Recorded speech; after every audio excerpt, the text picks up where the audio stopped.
রমজানের ভিতরে মরাও কিন্তু সৌভাগ্য, এটা জানেন? রমজানের ভিতরে আমি একটা যুক্তি দেই, কেন হুজুররা মানবে কি মানবে না জানি না, কেন হুজুরগুলোকে তো মানতে পারবো না, এই জন্য যুক্তি দিতেছি। রমজানের দোচকের দরজা কি থাকে? আচ্ছা, রমজানে যে মরলো দুচোখে দেওয়ার তো সুযোগ নেই, কেন দরজাই তো বন্ধ, ওর জন্য তো আর খুলবে না। কি খুলবে নাকি? কি কি বলেন? খুলবে দরজা? কি রমজানের কে বলছে দরজা বন্ধ? আল্লাহ রাসূল বলছে দরজা উগলিকাত আবওয়াবুন নার, জাহান্নামের দরজা বন্ধ, ফুতিহাত আবওয়াবুল জান্নাহ। বুঝা গেল এইদিকে রাস্তা যখন বন্ধ, রাস্তা এইদিকে খোলা আছে, আমার গাড়ি এইদিকেই যেতে হবে, ওইদিকে যাবে না। জান্নাত মুআসাত, সহানুভূতি দিয়া জান্নাত কামায় নিব।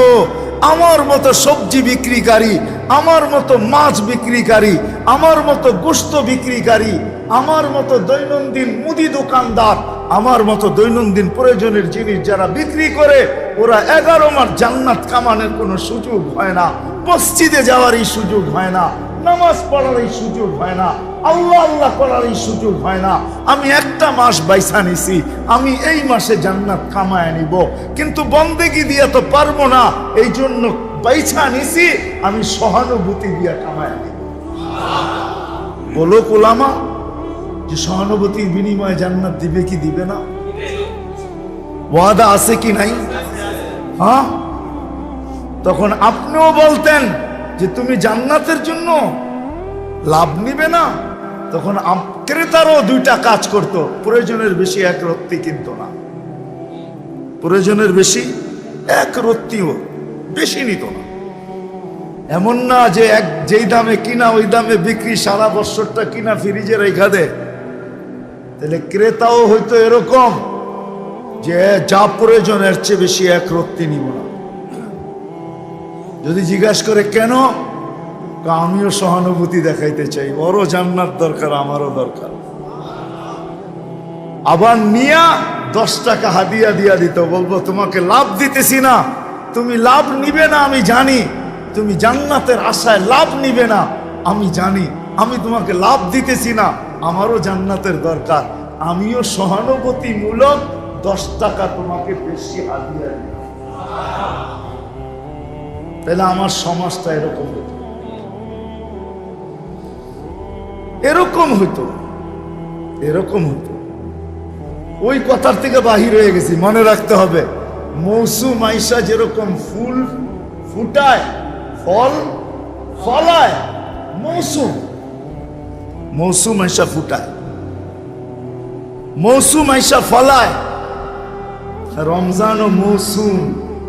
এই জন্য আল্লাহ সমস্ত কাতারকে শেষ করা একটা কাতার বানায় দিছে। সব ফরজ, নফল ফরজ, মুস্তাহাব ফরজ, সুন্নত ফরজ, ফরজ 70 গুণ বেশি। 70 গুণ বেশি। সব কথার পিছনে একটা বুঝ আছে, বুঝ। তোর হাসি বুঝি আমি বুঝি না, তুই হাসিটা কে লেগা দিলি? হাসি দেওয়ার পরে বলে না কি, হঠাৎ একটা হাসি দিল বন্ধু আইসা, আপনি বুঝা ফেললেন, তখন আপনি কি বলেন? তুই যে হাসিটা দিলি, তুই ভাবতেছিস তুই হাসি কেন দিলি, আমি বুঝি না। এখনো বুঝি ক্লাস 1-এ পড়ি। এরকম হয় না? হয় না? দিয়ে অনেক কিছু বুঝায় ফেলে, ঠিক না? ঠিক না? সত্য এটাই। এরকম হাদিসও অনেক কিছু বুঝায় ফেলে, হাদিসও অনেক কিছু বুঝায় ফেলে। রমজান ওই মৌসুম ছিল, ওই মৌসুম, ওই ভরা মৌসুম। কাতার এক করার অর্থ এটাই যে তোমার অতীত বৎসরের যত লাইনের যত কমি ছিল, দুর্বলতা ছিল, অপূর্ণতা ছিল, পূর্ণ করতে পারো না, অপূর্ণ ছিল, শূন্যতা ছিল, সব কিছু রমজান ওই মৌসুম যেটা দ্বারা পুরা করা যায়, যেটা দ্বারা পুরা করা যায়। ফরজ বলো তো অতীতের ফরজও পুরা করা যায়। কেন? এইখানে তো এক ফরজই 70 ফরজ। এক ফরজ, হ্যাঁ, মাস হিসাবে ধরলে প্রতি মাসে 12 ফরজ, ঠিক না? হ্যাঁ, কি কন 12 না? হ্যাঁ, মাস হিসাবে 12, তো 70-এর 12 বাদ দিলে তার থাকে কত? তারপরে তো 58 আমার ব্যালেন্সে থাকবে, ঠিক না? পুরা তো হবে, আরো আমার গাঠটিও বড় থাকবে, ঠিক না? কত থাকবে? 58, ঠিক না? আমার মনে হয় আল্লাহ পাক ভাবতেছিলেন যে 58, আমার বন্ধু যদি নারাজ হয়ে গেল, বন্ধুর উম্মত যদি আঙ্গুল উঠাইল যে মাত্র 58 দিলেন, আপনি না আমাদেরকে অনেক ভালোবাসেন, হুজুররা খালি ডোল পিটাই তো আপনি আমাদেরকে ভালোবাসেন, তো এই 58 কি দিলেন ব্যালেন্সে? 58 এটা কিছু একটা হইলো নাকি ভালোবাসার প্রমাণ? আমার মনে হয় এই জন্যই আল্লাহ সূরায়ে ইন্না আনজালনা নাযিল কইরা বলছে আরো 1000 মাস যোগ করালো। 58 যখন কম হয়ে গেল তো আরো 1000 মাস কি করে না, আরো 1000 মাস। এটা হয়তো আমাদের দিকে তাকায়া অথবা আমাদের নবীজির দিকে তাকায়া, কেন আল্লাহ জানে বন্ধুর অভ্যাস। প্রথমে চাওয়া ছাড়া আল্লাহ দিছেন আল হাসানাতু বিআশারি আমসালিহা, 1 করবে 10 দিব। আমাদের নবীজি হাইসা দিয়া বলছেন ইয়া আল্লাহ জিদলি উম্মতি, মাত্র 10। আমি উম্মত আপনি 3 জন মিলাইলে 10 কেমনে মানি? আমি উম্মত আপনি 3 জন মিলাইলে 10 কিভাবে মানি? শুধু 10। আল্লাহ বলে 100।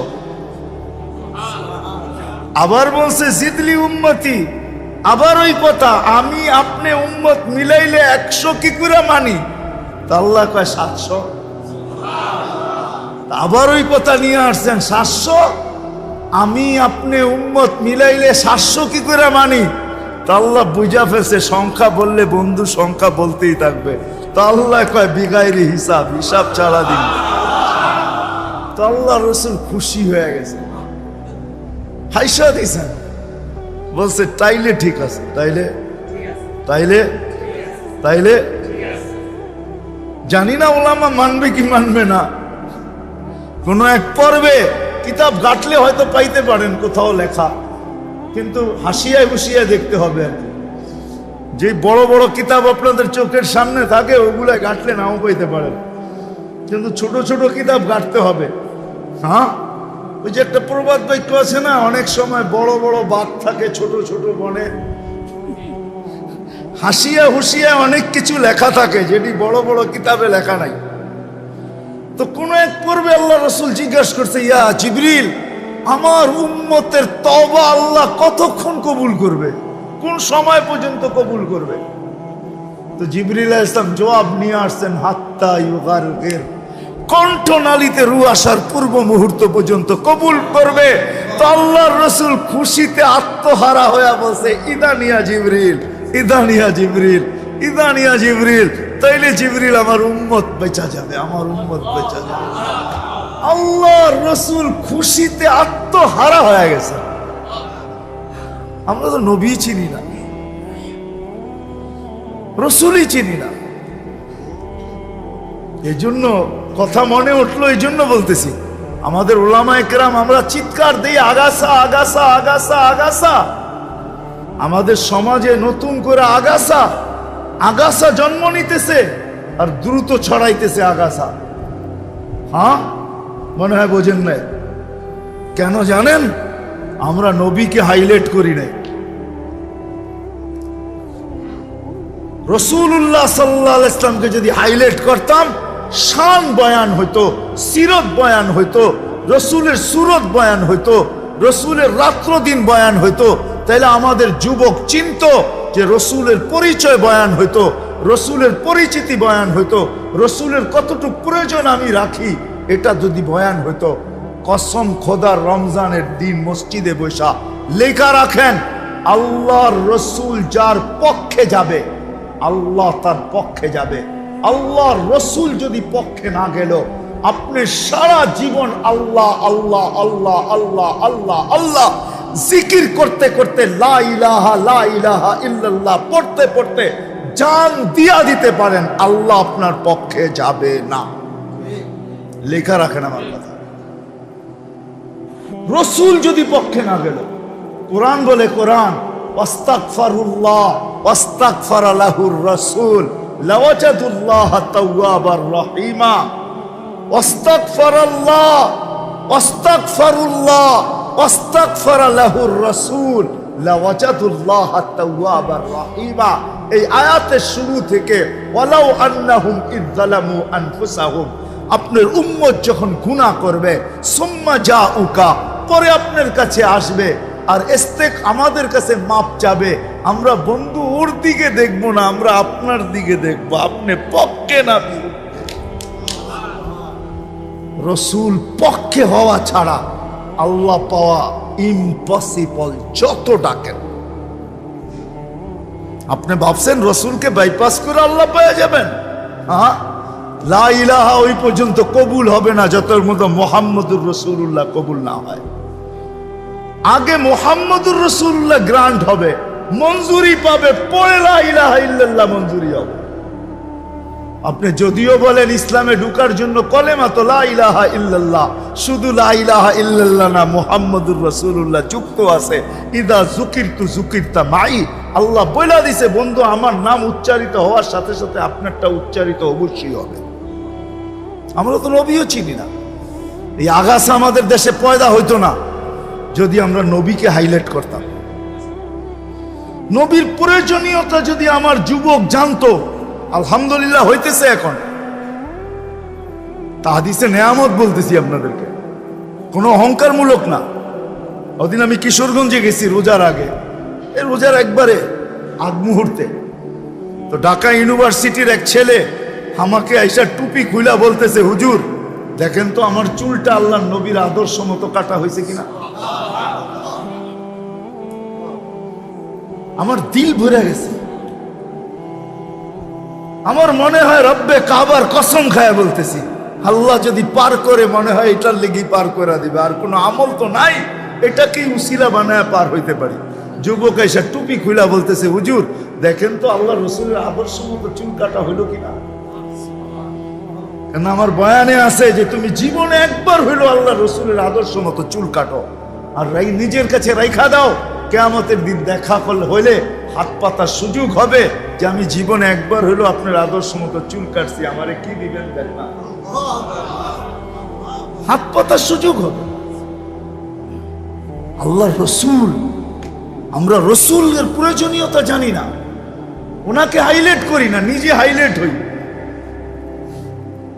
আরে জীবনের মকসদ যদি বাংলাদেশে করতো ওলামারা, তাহলে এই আগাছা বাংলাদেশে কোনোদিন তৈরি হতো না। দ্রুত ছড়াইতেছে, আমরা যতই চিল্লাই না কেন, আমার মনে হয় না কিছু হওয়ার মতো না। উচিত আল্লাহ রসুলকে হাইলাইট করা, আল্লাহকে হাইলাইট করা।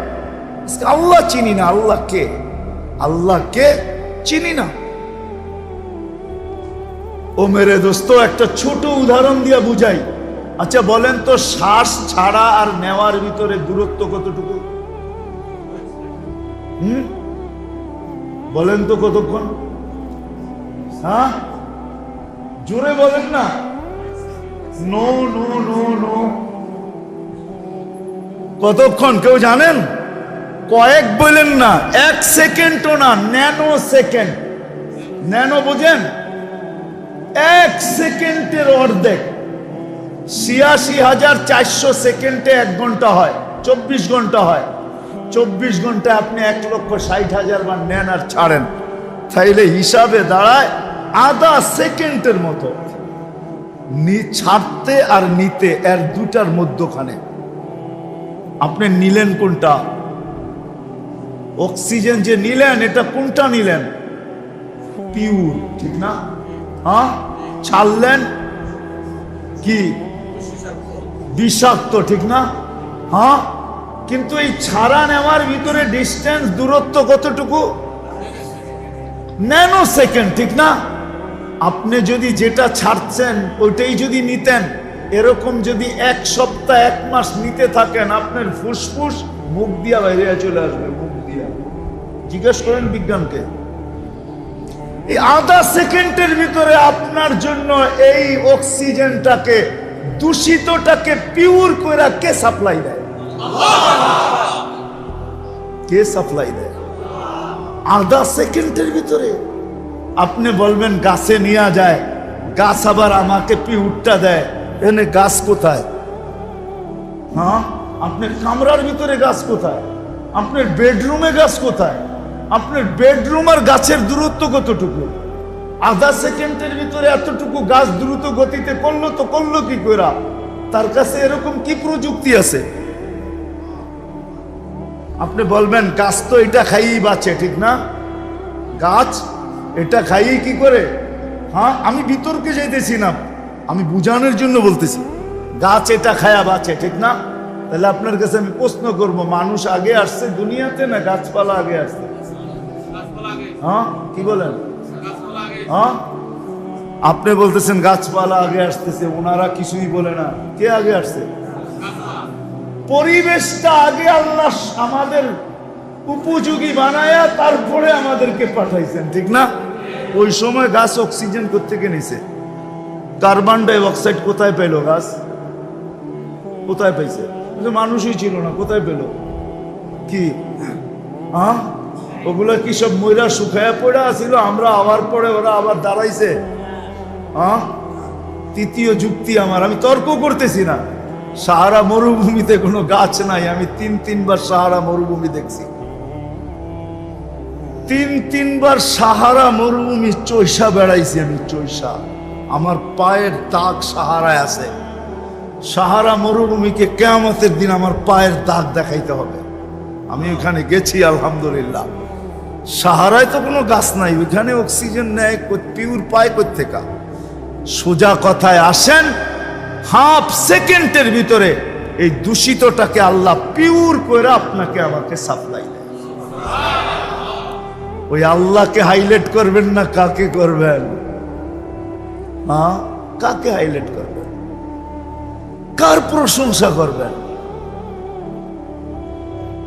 কাকে বড় বানাবেন? শুধু শুধু তো নবীজিকে বলেন নাই কুম ফাআনদির রাব্বাকা ফাকাব্বির। নবীজি ওঠেন, ওঠেন, আমাদেরকে হাইলাইট করেন, আমরাও আপনাকে হাইলাইট করে দিব। এরকম হাইলাইট করব আপনাকে আমরা যে আমার আরশ পর্যন্ত অপেক্ষা করবে আপনি কদম কখন রাখবেন।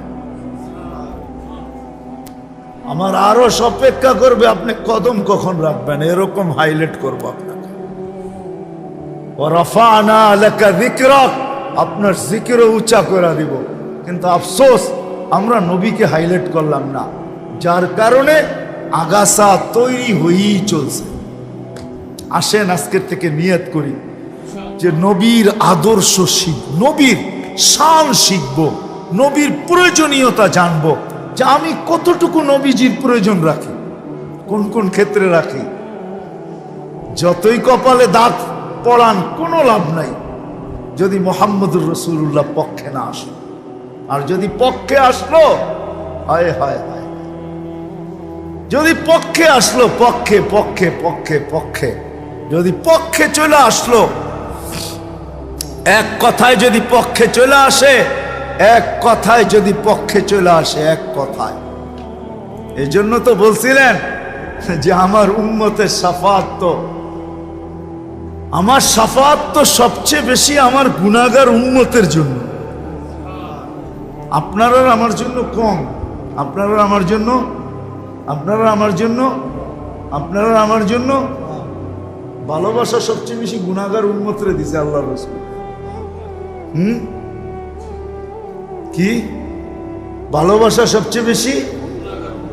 হ্যাঁ, নৈকট্য ভিন্ন জিনিস। নৈকট্য আপনার কাছে আছে আমি মানি, কিন্তু ভালোবাসা এত বেশি না যত বেশি আপনি বলেন। ভালোবাসে সবচেয়ে বেশি গুনাহগার উম্মতকে।